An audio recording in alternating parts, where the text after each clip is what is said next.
मुस्लिम देशों की अकूत संपत्ति, अमीरी और धन संपदा की कहानियां तो आपने जरूर सुनी होंगी, लेकिन क्या आप जानते हैं कि दुनिया में कई मुस्लिम देश ऐसे हैं जहां पर लोगों को 2 वक्त का खाना भी नसीब नहीं होता। ये देश कभी दुनिया के सबसे अमीर देश हुआ करते थे, लेकिन आज इन देशों में ना अस्पताल है और ना ही स्कूल। गरीबी ऐसी कि यहाँ पर जन्म लेते ही बच्चों की मौत हो जाती है। यहाँ पर इंसानों को चलती फिरती लैब बना दिया गया है। उन पर दवाओं के टेस्ट किए जाते हैं, वैक्सीनें आजमाई जाती हैं और फिर उन्हें मरने के लिए छोड़ दिया जाता है। दुनिया भर में मुसलमान फिलिस्तीन, ईरान, तुर्की, सऊदी और दुबई की बातें तो करते मिल जाएंगे, लेकिन आखिर क्या वजह है कि वो इन देशों का जिक्र करना भी मुनासिब नहीं समझते। दुनिया के 5 सबसे गरीब मुस्लिम देशों की लिस्ट में पहला नाम सोमालिया का आता है। अफ्रीका के साहिलों पर बसा सोमालिया कभी इस्लामी तहजीब और शकाफत का मरकज हुआ करता था। इराक, ईरान और भारत से लोग आकर सोमालिया में तिजारत किया करते थे। सोमालिया सिर्फ एक देश नहीं था, बल्कि ये अफ्रीका में मुसलमानों का पहला घर था। मुसलमानों ने इसी देश में अफ्रीका की पहली मस्जिद का निर्माण किया था। सब कुछ ठीक चल रहा था। सोमालिया में धन दौलत के अंबार लगे हुए थे। लोग सोना, मसाले और ऊंटों की तिजारत करके लाखों की कमाई कर रहे थे। लेकिन अचानक इन देशों पर इटली और ब्रिटेन की नजर पड़ी और फिर वही हुआ जो होना था। ब्रिटेन ने सोमालिया पर कब्जा करने के बाद इसे कबीलों और तानाशाही सरकारों के हवाले कर दिया और देश में गृह युद्ध की शुरुआत कर दी। जिस सोमालिया में कभी धन दौलत के अंबार लगे हुए थे, वो आज दुनिया का सबसे गरीब मुस्लिम देश बन चुका है। 1991 के गृह युद्ध और तख्ता पलट ने सोमालिया को आज इस स्थिति में पहुंचा दिया है कि यहाँ पर हर साल लाखों लोग भुखमरी से मर जाते हैं। सोमालिया में अक्सर लोगों के घरों में कई दिनों तक खाना नहीं पकता। मेडिकल सुविधाओं का ये हाल है कि 1 लाख आबादी पर सिर्फ एक डॉक्टर मौजूद है। सोमालिया आज दुनिया का सबसे कम सुविधाओं वाला और सबसे कम तरक्की करने वाला देश है। दुनिया के 5 सबसे गरीब मुस्लिम देशों की लिस्ट में दूसरा नाम यमन का आता है। यमन कभी इस्लामी तहजीब और तमद्दुन का मरकज हुआ करता था। ये वो देश था जहां पर खुद नबी करीम हजरत मोहम्मद सल्लल्लाहु अलैहि वसल्लम ने हजरत अली को अपना सफीर बनाकर भेजा था ताकि वो यमन में इस्लाम की तबलीग कर सके। यमन उन देशों में से था जहां पर इस्लाम बड़ी तेजी से फैला। इस्लाम के प्रचार के साथ ही यमन में एक नई तहजीब का उदय हुआ, जिसने लोगों को सोचने का एक नया नजरिया दिया। मुसलमानों की सरपरस्ती में ही यमन में कॉफी, कनात और अन्य चीजों का आविष्कार हुआ। 15वीं सदी में यमन कॉफी प्रोड्यूस करने वाला दुनिया का अकेला देश था। यमन की कामयाबी पश्चिमी देशों को रास नहीं आई। पुर्तगाल और ब्रिटिश एम्पायर ने यमन पर हमले करने शुरू कर दिए। यमन की धन संपदा और दौलत को पूरी तरह से लूट लिया गया। ब्रिटेन ने सोमालिया की तरह ही यमन को भी कई हिस्सों में बांट दिया। इस बंटवारे से यमन में एक राजनीतिक अस्थिरता पैदा हुई, जिसने यमन को पूरी तरह से बर्बाद कर दिया। गृह युद्ध के कारण आज यमन के 2 करोड़ से ज्यादा लोग फाका कशी की जिंदगी गुजारने को मजबूर हैं। यमन में न ठीक अस्पताल हैं और न डॉक्टर, न ही दवाइयां और न ही साफ पानी। हालात ऐसे हैं कि ये देश आज खाने पीने की चीजों के लिए दूसरों पर निर्भर है।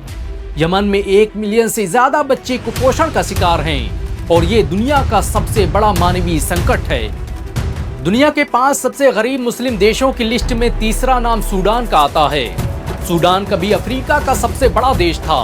जब हजरत उमर ने मिस्र को फतेह किया, तब मुसलमान नील नदी के किनारे होते हुए पहली बार सूडान आए और फिर कुछ ही सालों में सूडान की एक बड़ी आबादी ने इस्लाम कबूल कर लिया। 1504 ईस्वी में मुसलमानों ने यहाँ पर फुंज सल्तनत की बुनियाद डाली और सूडान को अफ्रीका का सबसे ताकतवर देश बना दिया। चंद सालों में ही सूडान व्यापार, खेती और सोने का सबसे बड़ा केंद्र बन गया। 1898 में सूडान पर ब्रिटेन ने कब्जा कर लिया और यहीं से उस कहानी की शुरुआत हुई जिसने सूडान को दुनिया के सबसे गरीब देशों की फहरिस्त में ले जाकर खड़ा कर दिया। दक्षिण सूडान से अलग होने के बाद ये देश लगातार सियासी बहरान और गृह युद्ध से जूझ रहा है। सूडान को बर्बाद करने में अमेरिका और दूसरे अफ्रीकी देशों का बड़ा किरदार रहा। साल 1990 में अमेरिका ने सूडान पर आतंकवाद को बढ़ावा देने के आरोप में प्रतिबंध लगा दिए। अफ्रीकी यूनियन और यूनाइटेड नेशन ने भी इस पर बहुत से प्रतिबंध लगाए और धीरे धीरे इसकी करेंसी और अर्थव्यवस्था को बर्बाद कर दिया।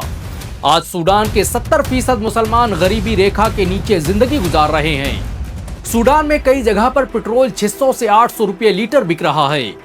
सूडानी करेंसी की हालत इतनी बदतर हो गई है कि लोग उसका इस्तेमाल करने के बजाय सामान के बदले सामान खरीदने लगे हैं। दुनिया के 5 सबसे गरीब मुस्लिम देशों की लिस्ट में चौथा नाम माली का आता है। माली कभी इस्लामी ज्ञान विज्ञान और व्यापार का सबसे बड़ा केंद्र हुआ करता था। इसकी राजधानी टिम्बकटू में बनी यूनिवर्सिटी में दुनिया भर से लोग पढ़ने आते थे। माली की अमीरी का अंदाजा इसी बात से लगाया जा सकता है कि जब यहाँ का सुल्तान मंसा मूसा 1324 ईस्वी में हज के लिए निकला तो उसके साथ सोने से लदे 60,000 ऊंटों का काफिला था, जिसे वो रास्ते भर बांटते हुए गया था। उसने रास्ते में इतना सोना बांटा कि मिस्र की अर्थव्यवस्था 10 सालों तक स्थिर रही। मंसा मूसा सिर्फ माली का ही नहीं बल्कि अपने वक्त का सबसे अमीर इंसान था। लेकिन आखिर इतना अमीर देश माली अचानक से दुनिया का सबसे गरीब देश कैसे बन गया? 14वीं सदी में जब दुनिया के व्यापारिक मार्ग बदल गए और यूरोपीय उपनिवेशवाद की शुरुआत हुई तो फ्रांस ने माली पर कब्जा कर लिया। उसके मदरसे, मस्जिद, दीनी दरसगाहें और दौलत के अंबार खत्म कर दिए गए। फ्रांस ने माली के लोगों को गुलाम बनाना शुरू कर दिया। अरबी पर पाबंदी लगा दी गई। 1959 में जब माली को आजादी मिली तो माली एक ऐसा देश था जिसके पास गरीबी, भ्रष्टाचार और आतंक के सिवाय कुछ नहीं था। माली आज भी उन्हीं समस्याओं से जूझ रहा है। यहाँ के 70% मुसलमान गरीबी रेखा के नीचे जिंदगी गुजारने को मजबूर हैं। हर तीसरा बच्चा कुपोषित है और हर 10वां व्यक्ति मरने की कगार पर है। हालात ये हैं कि लोगों को 2 वक्त की रोटी के लिए अपनी इज्जत नफ्स कुर्बान करनी पड़ रही है। दुनिया के 5 सबसे गरीब मुस्लिम देशों की लिस्ट में 5वां नाम नाइजर का आता है। अफ्रीका के साहिलों पर बसे इस देश की कहानी भी माली से कुछ अलग नहीं है। एक वक्त ऐसा भी था कि इस देश पर अफ्रीका के सबसे अमीर सुल्तान मंसा मूसा की हुकूमत हुआ करती थी। मंसा मूसा के बाद सुंघई शासकों ने नाइजर को तरक्की के आसमानों पर पहुंचा दिया, लेकिन 1899 में फ्रांस ने हमला करके नाइजर पर कब्जा कर लिया। फ्रांसीसियों ने मुसलमानों की पूरी धन दौलत लूट ली, उनकी औरतों के साथ ज्यादती की गई, लाखों लोग मार दिए गए और नाइजर को एक ऐसे अंधेरे में ढकेल दिया गया जिससे वो आज तक निकल नहीं पाया। नाइजर आज दुनिया का सबसे गरीब देश है तो उसके पीछे फ्रांस और अमेरिका जैसी वो जालिम ताकतें हैं जिन्होंने मुस्लिम देशों की अस्मिता और धन संपदा को तबाह बर्बाद कर दिया। 98% मुस्लिम आबादी वाले नाइजर देश में ना तो आधुनिक तकनीक से लैस अस्पताल हैं और ना ही स्कूल। हालात तो ये है कि नाइजर की 40% आबादी आज भी पीने के साफ पानी से महरूम है। मुस्लिम देशों की इस तबाही के लिए यूरोप और अमेरिका जैसे वो देश जिम्मेदार हैं जो आज लोकतंत्र और मानवता के अलंबरदार बने फिर रहे हैं। अफसोस की बात है कि आज मुस्लिम देश भी दौलत और सत्ता के नशे में डूब चुके हैं, वरना वो चाह ले तो मात्र 2 दिनों में ही पूरी मुस्लिम दुनिया से गरीबी मिटाई जा सकती है। वैसे क्या आप मानते हैं कि सऊदी अरब, ईरान, तुर्की और दूसरे अमीर मुस्लिम देशों को गरीब मुस्लिम देशों की मदद करनी चाहिए? अगर हाँ तो नीचे कमेंट में जरूर बताएं। इस वीडियो को ज्यादा से ज्यादा शेयर करें ताकि उम्मत के लोगों में हमदर्दी का जज्बा पैदा किया जा सके। वीडियो को लाइक करें और ऐसी और वीडियो को देखने के लिए हमारे चैनल को सब्सक्राइब करें। बेल आइकन जरूर दबाएं।